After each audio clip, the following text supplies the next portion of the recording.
তুই কেন লিফটে করে এসেছিস? লিফটে করে আসতে গিয়ে আটকে গিয়েছিল, তার উপরে এইরকম একটা বড় বাজারের ব্যাগ আমার বাড়িতে চলে এসেছে। যাই হোক, সকালটা শুরু হয়েছিল অনেকটা আগেই, কিন্তু তারপর আমি আবার ঘুমিয়ে পড়েছিলাম, মানে দিশা স্কুলে যাওয়ার পরে একটু ল্যাদ খেয়ে নিয়েছিলাম। তারপরে উঠলাম, গোপাল সোনাকে ডাব দিয়ে বসিয়ে দিয়েছি, আর এদিকে একদম হালকা পাতলা রান্না করেছিলাম। ভেজ ডাল ছিল, আলু ভাজা ছিল, বেগুন ভাজা ছিল, আর তার সাথে আলু মাখাও ছিল, আর পাতি লেবু ছিল, আর তারপরে ঘিও ছিল। আর এই রান্নাটা আমার সব সময় ফেভারিট। তারপরে উঠে এখানে দেখলাম পুরো এক গাদা বাজার নিয়ে চলে এসেছে, সেগুলোকে আমাকে গোছাতে হবে।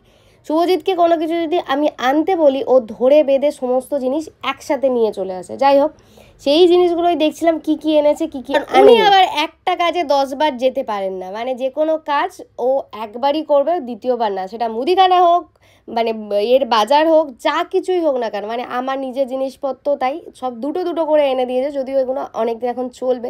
যাই হোক, ভালো হয়েছে। চুল পরে তো টাক পড়ে আছে, তার উপরে এনেছে দুটো সিরাম, আর ওইদিকে দুটো সানস্ক্রিন।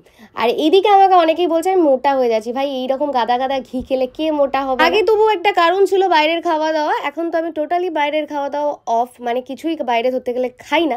কিন্তু তার সত্ত্বেও বাড়িতে যে পনির, ঘি, তার এফেক্টগুলো যাবে কোথায় ভাই? তো একটা জিনগত ব্যাপার রয়েছে। আর এদিকে দেখো, ওকে আমি রুম স্প্রে আনতে বারণ করেছিলাম। অলরেডি আমার বাড়িতে রুম স্প্রে স্টক পড়ে আছে, দোকানে মনে হয় এত নেই, তার উপরেও এনেছে। কারণ আমার বাড়িতে আছে কুচু, আর কুচুর গন্ধ অনেকেরই সহ্য বলতে আমি আমার বাড়ির পোষ্যর কথাই বললাম। অনেক মানুষ আছে যারা কুকুরদের পছন্দ করে না, তাদের একটা কি বাড়িতে আসলে একটা লোম প্রবলেম, কুকুরের গন্ধের প্রবলেম। তো আমি সেই সব মানুষদের থেকে একটু দূরে থাকি। আমি অস্বীকার করছি না যে কুকুরের গন্ধ থাকে না, ডেফিনেটলি থাকে। আর যেহেতু আমি ফ্ল্যাটে থাকি, আর আমার ডাইনিং এরিয়াতে কোনো রকমের নেই, মানে দরজা জানলা কিছুই নেই, তো একটা লাগে। তো তার জন্য আমি এরকম রুম স্প্রে, আমার এমনি রুম স্প্রের একটা অ্যাডিকশান রয়েছে, তার উপরে সুন্দরভাবে স্প্রে করা থাকে।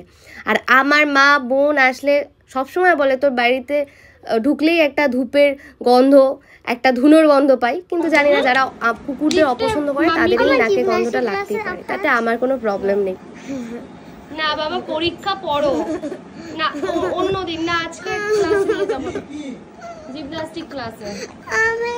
ইনি লিফটে করে আসতে গিয়ে পড়েছিল আটকে। যাই হোক, ও স্কুল থেকে এলো, ওকে খাওয়ালাম, ম্যাম পড়াতে চলে এসেছে, আমি এখন ল্যাদ খেতে ব্যস্ত।